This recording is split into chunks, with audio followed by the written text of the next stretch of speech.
Welcome back to another show of No Holds Barred. Ladies and gentlemen, I'm your host, Maurice Hunt, aka Duke, and here we are going to be celebrating the 4th of July today. I want to wish everybody here a happy 4th of July, and this is Independence Day.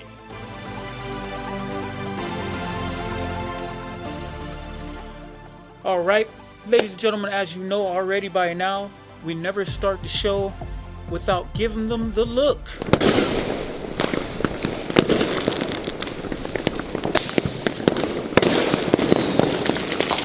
And now that we, of course, got that out of the way, ladies and gentlemen, once again, I welcome you back. You know what I do by now. Hit that subscribe button, hit the like button, give me the thumbs up, share this video. Today we are celebrating the 4th of July. It is the 4th of July, aka better known as Independence Day. This is the day of 1776 in which we are celebrating the commemoration of the Declaration of Independence, ladies and gentlemen. I want to talk about very briefly, because I'm going to keep it short and I'm going to keep it sweet. The meaning, as we all know it, is when we broke out of that war back in 1776 and we declared officially America's independence. Why this is important to all of us, no matter whatever your ethnicity, your race, color, creed is because we, as we all know, are a big giant melting pot of diversity. And that's what make us who we are, and we have love for one another despite of the good and the bad, the ups and downs, the left and right, the good, the bad, and the ugly. It just comes with the territory. Ladies and gentlemen, it's all good because at the end of the day, keeping God first in everything that we do, we will all prevail. One thing I point out is how fun the 4th of July was as a kid. First of all, we have to eliminate all of the negativity that surrounds 4th of July, and we have to reject that whole idea that this is based off of a color. And however, I can remember as a kid celebrating the 4th of July. I can remember all the fireworks, how wonderful it was. My family members never told me that this wasn't to be celebrated. It's not a good deal. It's not a good deal. It's not a good thing that we should be doing this. No, we do this because it's a commemoration. We celebrate it because it's our culture. It's who we are as America, as Americans.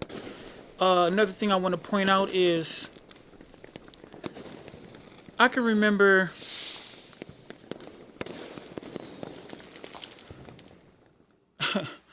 how people used to tell me about moving here to Houston, Texas, where I reside. I want to keep it clean, but you can't not bring this up when it talks about racism. I can remember moving here to Houston, Texas, and being told, "Oh, you don't need to go there. You shouldn't move there. You're gonna be around all these rednecks, this, that, and the other.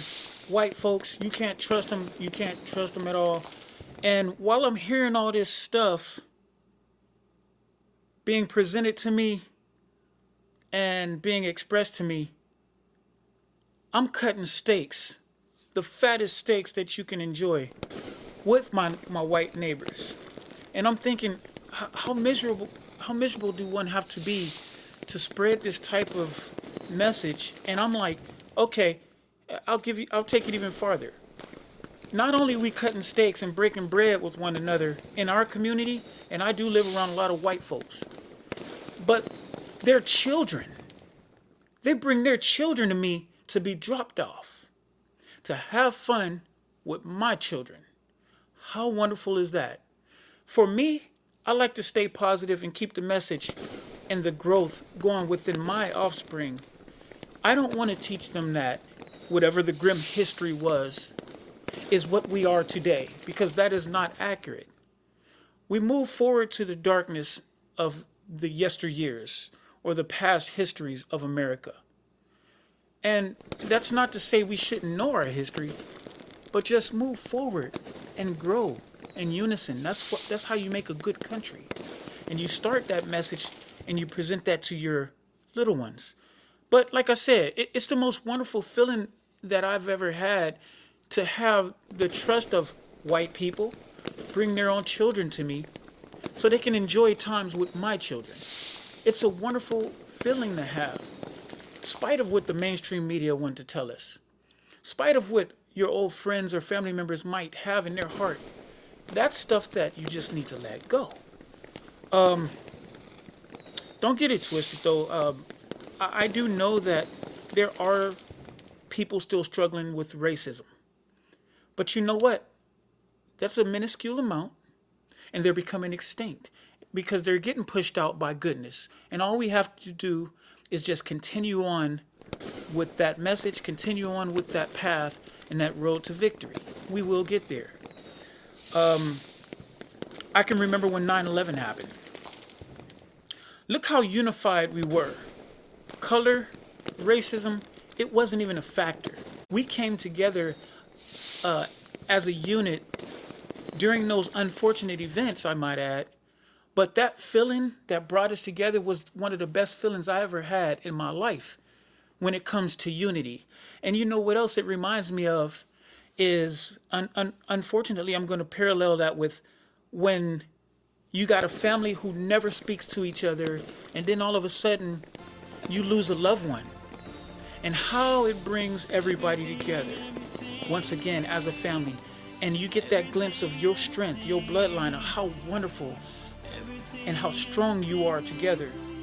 You forget about all the wrong things that we've done to one another. You forget about the gossip among the family members and the fallouts, if you will. But it brings us back together, and it reminds us of who we are and who we should be. Let us not forget that, ladies and gentlemen, and let us all remember that the 4th of July is a representation of the American people, the good United States of America, which welcomes everyone across the globe. Ladies and gentlemen, no holds barred. Hit the like button, hit the subscribe button, share this video, and let's keep the love alive.